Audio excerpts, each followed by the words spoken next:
আমার ময়নাদের জন্য একটু বড় সাইজের সিলভার কাপ মাছ নিয়ে আসলাম কিছু। এত বেশি নিয়ে আসি নাই, কারণ সিলভার কাপ মাছটা ওরা খাওয়ার পরে স্বাচ্ছন্দ্য ফিল করে না। হ্যাঁ, তারপরে এখানে আছে কয়টা ছোটো সাইজের আর কি, ছোটো সাইজের তেলাপিয়া মাছ। দেখেন আমার ময়নারা খাবে, পানি চলে গেল। এই দেখেন, দেখছেন একবারে তাজা তাজা তাজা তাজা তাজা তাজা তাজা, একবারেই তাজা। এই দেখেন, দেখছেন একবারে একবারে দেখেন মাছের মাথা, দেখেন একবারে তাজা। ওই তাজাটাই এখন নিলাম অল্প করে। অনেক দিন ধরে সিলভার কাপ মাছ আনি না, কারণ সিলভার কাপ মাছটা হয় কি না, সিদ্ধ করার পরে ওইটা হচ্ছে বাতের মতো হয়ে যায়, মানে বাত যেরকম নরম ঠিক তেমনি নরম হয়ে যায় মাছটা সিদ্ধ দিলে। দেখেন না টুকটুক করতেছে, দেখছেন? এই যে, মাছ যতই তাজা হোক, কিন্তু যখনই আপনি সিদ্ধ করবেন, সিদ্ধ করার পরে দেখবেন এমন হয়ে গেছে, একবারে তুকতুকা হয়ে যাবে ইয়ার মতন, মানে আপনার মনে করেন ভাত যেরকম হয় এরকম হয়ে যাবে, ভাতের মতো নরম। সেজন্য সিলভার কাপ মাছটা অনেক দিন ধরে দিচ্ছি না। তো এখন হচ্ছে আমার ময়না খাবে, দেখি অনেক দিন পর সিদ্ধ করে দিই সিলভার কাপ মাছ। আমার কাজ, আমার ময়নারা কি পছন্দ করে, কি খাবে তারা, সেসব। আর এই যে এখানে আছে বেশি না, অল্প ছোটো সাইজের তেলাপিয়া মাছ। মাছটা একবারে তাজা ছোটো, কিন্তু এগুলা মাছ হইলেও লাভ নেই। কেন লাভ নেই আমি আপনাদেরকে বলি।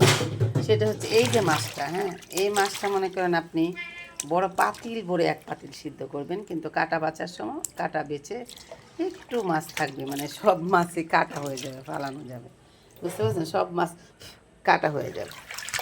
তো আমি আমার বাচ্চাদের জন্য এখন মাছ সিদ্ধ বসাবো। এই যে বন্ধুরা দেখেন, আমার ময়নাদের জন্য আমি তাজা মাছ একবারে সিদ্ধ বসাচ্ছি। একটু হলুদ দিয়ে দিছি।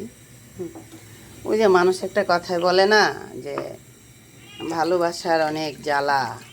আপনি ভালোবেসে একটা পশু পাখি পালবেন, তার জন্য আপনার অনেক জ্বালা, অনেক মায়া কাজ করবে। দেখেন একবারে তাজা তাজা মাছ, বড় বড় মাছ বসায় দিলাম, দেখছেন? ওই যে ক্যাও ক্যাও ক্যাও ক্যাও করতেছে আমার টুকটুকি, ক্যাও ক্যাও করতেছে, ক্যাও ক্যাও এরকম করতেছে। এই যে দেখেন, এই যে এত বড় মাছের মাথাটা দেখেন, দেখছেন? এটা হচ্ছে ওই যে ভিতরের যে মাছের মাথার যে এই পাশে যে মজকটা থাকে, ওই মজকটা তারা খাইতে পছন্দ করে, নরম যে অংশটা আছে সেটা। তো বন্ধুরা, আপনি যেই জিনিসকেই ভালোবেসে লালন পালন করবেন, সেটার জন্য আপনার অন্যরকম একটা মায়া কাজ করবে। সেটা আপনার সন্তান হতে পারে, আপনার সম্পর্কে যে কোনো মানুষ হতে পারে, পশু পাখি হতে পারে, সব কিছুর প্রতি মানুষের একটা মায়া কাজ করে। এই যে মানুষ, এই যে দেখেন এখন আমি মাছটা চুলায় দিলাম বা মাছটা আনলাম, সেটাকে কাটতে হলো, রেডি করতে হলো, সিদ্ধ করতে হচ্ছে, টাকা খরচ করতে হচ্ছে, তারপরে তো আপনি তাদেরকে খেতে দেবেন, তাই না? সেটা যদি আপনার মায়া কাজ না করে, তাহলে কি আপনি না খেয়ে বা আপনার পকেটে টাকা খরচ করে কখনো আপনি কাউকে খাওয়াতে পারবেন? পারবেন না। সেখানে আপনার মনের মধ্যে মায়াটা কাজ করতে হবে, তাহলেই আপনি খাওয়াতে পারবেন। টুকটুকি এই যে আম্মু বসিয়ে দিছি বাবা, হয়ে যাবে এখন, এক মুহূর্তে হয়ে যাবে, এক মুহূর্তে হয়ে যাবে, আর তুমি খেয়ে ফেলবা, বুঝতে পেরেছো?